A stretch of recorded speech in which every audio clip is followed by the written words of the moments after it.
The U.S. national debt has hit a staggering $35.8 trillion in 2024. To put that in perspective, with a population of around 333 million, that's over $100,000 in debt per person. But the real concern isn't just the number. It's the direction we're headed. Back in 1980, the national debt per household was about $39,000. Today, it's over $260,000 per household and nearly $500,000 per child. Since 2020, we've added $10 trillion to the pile. This year alone, the U.S. will spend over $1 trillion just on interest payments. That's more than the entire defense budget. To put that in perspective, it's nearly the size of Switzerland's entire economy. This isn't just an accounting issue, it's a crisis that could shape the future for generations. And because the U.S. plays such a central role in the global economy, the ripple effects would be felt worldwide. If the U.S. ever defaults on its debt, everyone, Americans and non-Americans alike, would feel the shock. In this episode, we'll dive into the possible futures for America. One optimistic, one not so much. We'll look at who actually holds America's debt, why it's growing so fast, and whether there's a cheat code the government can use to escape this trap. The U.S. debt crisis, explained simply. Let's talk about something that affects every American: the national debt. Right now, the U.S. debt has hit a staggering $36.8 trillion and it's growing fast. At this rate, Donald Trump could be walking straight into a full-blown debt crisis. So, how did we get here? The government collects taxes from people and businesses. This money funds things like the military, public services, Social Security, and interest on existing debt. But when the money collected isn't enough to cover all the bills, which it hasn't been for years, the government borrows. Now, this borrowing doesn't just happen randomly. The U.S. Treasury issues government bonds, basically IOUs, and investors buy them. In return, the government promises to pay them back with interest.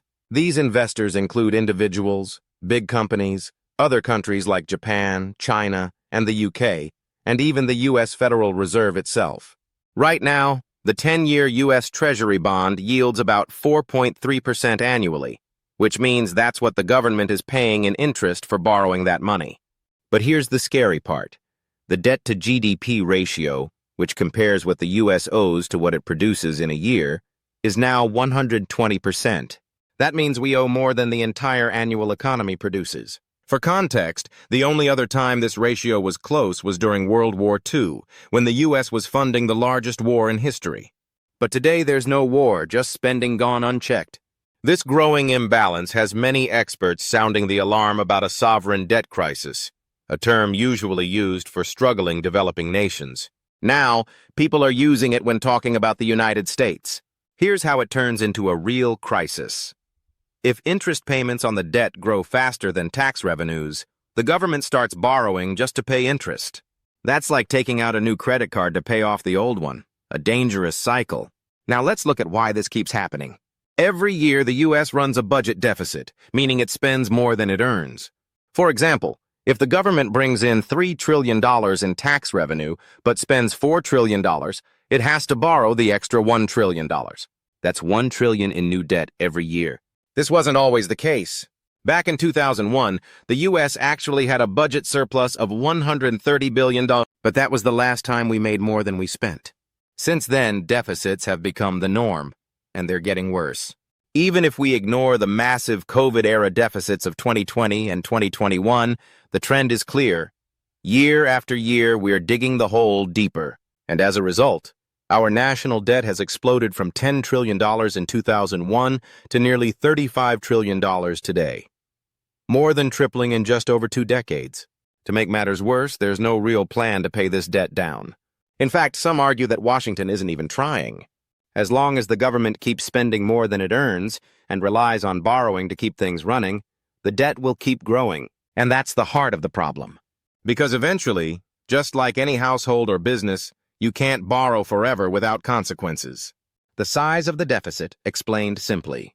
Let's break down the U.S. federal budget for the current fiscal year so far.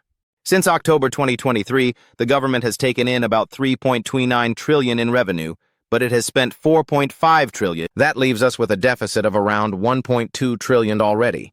So where does all that money come from? The bulk, 51.7%, comes from individual income taxes.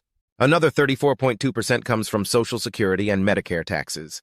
Corporate taxes add just under 10%, and the rest is made up of things like excise taxes, estate and gift taxes, and customs duties. On the spending side, here's where the money is going. 21% to Social Security, 14% to Medicare, 13.3% each to interest payments, healthcare, and defense. Around 11% to income security programs. Already you might see the problem. The U.S. is spending far more than it earns, and fixing that isn't easy. To close the gap, the government would either need to raise taxes, cut spending, or both, none of which are popular.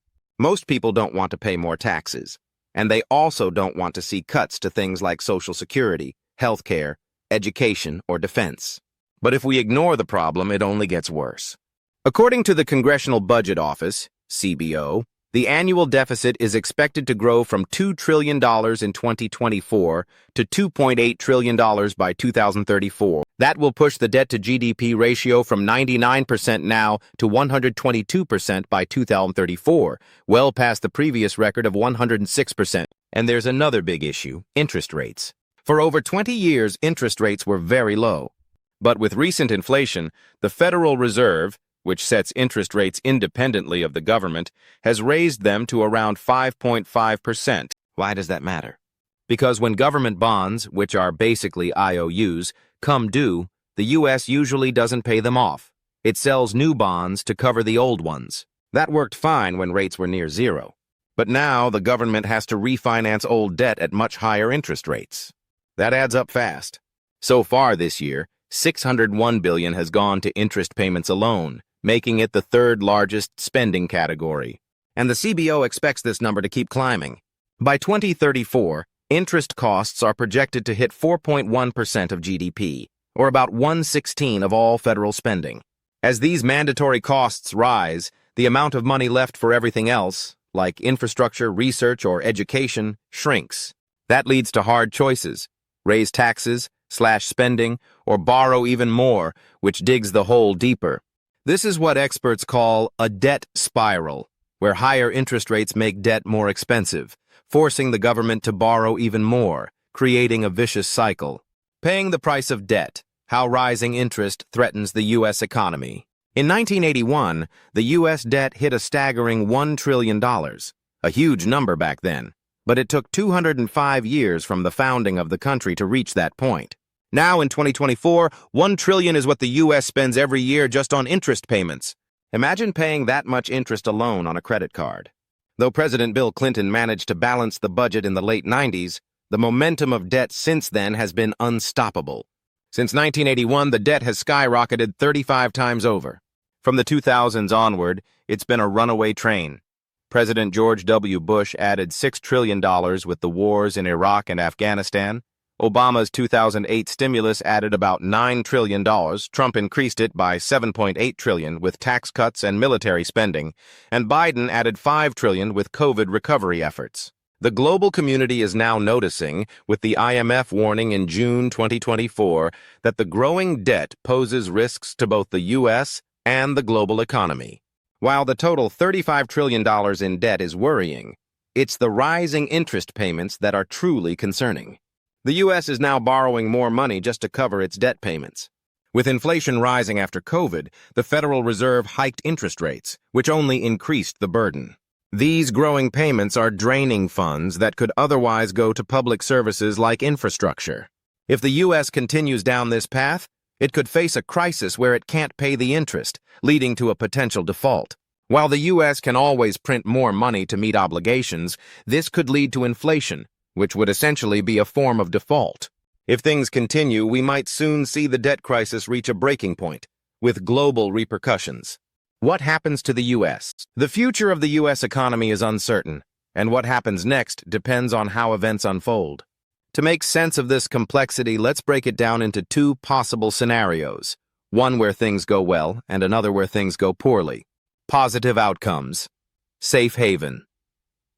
Attraction. Even if the U.S. defaults on its debt, the U.S. might still be viewed as a safe bet compared to other countries. If investors continue to see America as a global leader, it could still attract investment despite a financial crisis. much like how the country was seen as resilient in past crises. Number 1. Fiscal stimulus.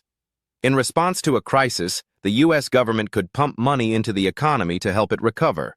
This would likely devalue the dollar, but a weaker dollar could actually help by making American exports cheaper and more competitive. If the U.S. still has the capacity to produce high-demand products, this could kickstart a recovery. Number 2. A weaker dollar boosts exports. With a cheaper dollar, American goods become more affordable on the global market. This can increase demand for U.S. products and fuel economic growth, potentially leading to higher tax revenue as the economy strengthens and the government starts to recover from the debt crisis. Number 3. Domestic investment in bonds. If interest rates rise, American investors might shift their portfolios from riskier assets back into U.S. government bonds. This would increase demand for bonds, helping to stabilize the economy. The government could use this boost to fund responsible spending that drives growth in key sectors. Negative outcomes. Number 1. Crisis of confidence. If the U.S. defaults on its debt, the country could lose the confidence of global investors. U.S. bonds might no longer be considered safe, causing bond yields to spike without attracting buyers.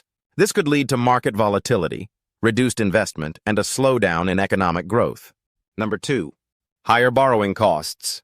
As interest rates climb, borrowing becomes more expensive for businesses and consumers alike.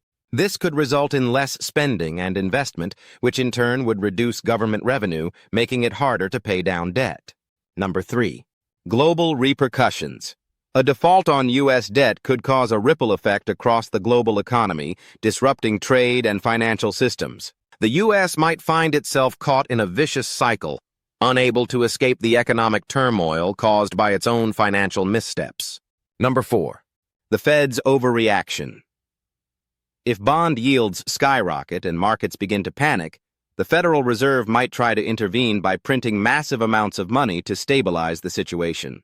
While this might lower interest rates in the short term, it would also trigger inflation, which could further erode confidence in U.S. bonds and make matters worse. Ultimately, the outcome depends on how investors perceive America's ability to innovate and recover. If they believe the U.S. can still bounce back, the country may ride out the crisis. However, if the world loses faith in America's capacity to solve its problems, the situation could spiral out of control. What happens to the world if the U.S. defaults? First, U.S. bonds would crash. Interest rates on them would soar. Sounds like a domestic problem? Not quite. That's where the global ripple begins. Imagine the headlines. The world's largest economy can't pay its bills. Panic hits global markets. Investors flee from risk and rush toward safer assets. Gold, strong foreign bonds, maybe even crypto. Those safe havens surge in value. Everything else drops like a rock, but it's not just about market drops. Rising U.S. interest rates can send shockwaves through other economies. Since U.S. assets are seen as the gold standard, other countries must compete. To keep investors, they may raise their own rates. If they don't, money could flow out, weakening their currency and causing inflation. That means higher costs for everything, from housing to business loans around the world. Now, what about those who bought U.S. bonds expecting a return? Well, the U.S. owes trillions to investors, including countries like Japan, China, and the U.K., plus banks, pension funds, and even its own citizens. A default means they all lose money. Big money.